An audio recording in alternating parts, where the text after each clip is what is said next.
So you wanted to learn about catnip. Alright, well, let's get this party started. Alright, so you wanted to plant some catnip.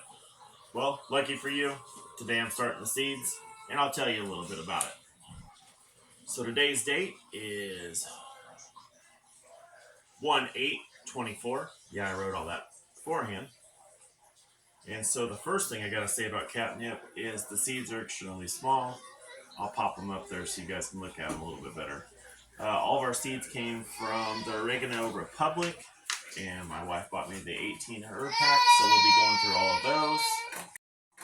Alright, so the first thing to know about the catnip is the fact that it takes about 14 days to germinate, so that's not too terrible. And you want to start it about 6 weeks before your last frost indoors in trays like this, so that way it gets a good head start before you transplant it outside after all dangers of frost have passed. Catnip prefers well-drained soil, rich in nutrients. Man, I don't know if we're going to be able to do it this way. Alright, so catnip prefers rich, well-drained soil with a pH of 6.0 to about 7.5, and it to be about 55 to 80 degrees. So, of course, for those of us in Zone 6B, this one's kind of questionable. But I'm planning on using it for more of a pesticidal thing, so especially to protect my young plants in the beginning. So, I mean, if it bolts and stuff and goes to seed in the heat or dies off, I'm not that concerned about it because I'll just, start again. So in the right conditions, this can actually grow. Oh, yeah, it can go.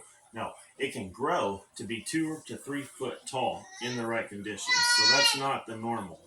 Produces spikes with pink or white flowers on them, and they actually have little purple polka dots, which I also didn't know until I started looking into this for us to grow it this year.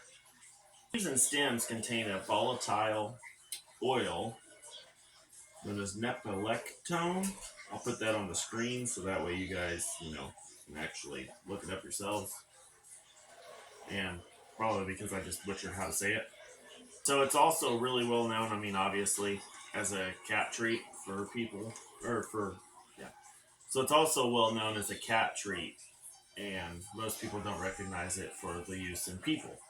So I'm not actually intending to use it for cats in any way, shape, or form. I am going to be using it in herbal teas, with my chamomile and so on and so forth at night to enjoy its sedative and relaxing properties. So I haven't actually tried it yet, but it sounds good enough that I just planted 4 cells of it.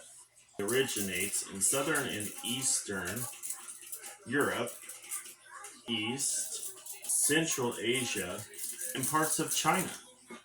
So the only downside to it is it's not a native plant, but I want to give it a try just to see if it's as good as they claim it is. So we've got it all planted. It should germinate in about 14 days, and I'll give you an update on that whenever it's complete. If you guys like the video, go ahead and hit that subscribe button so you don't miss any of my updates. And sometime in the next 7 to 14 days, I'll be doing an update on the catnip itself. So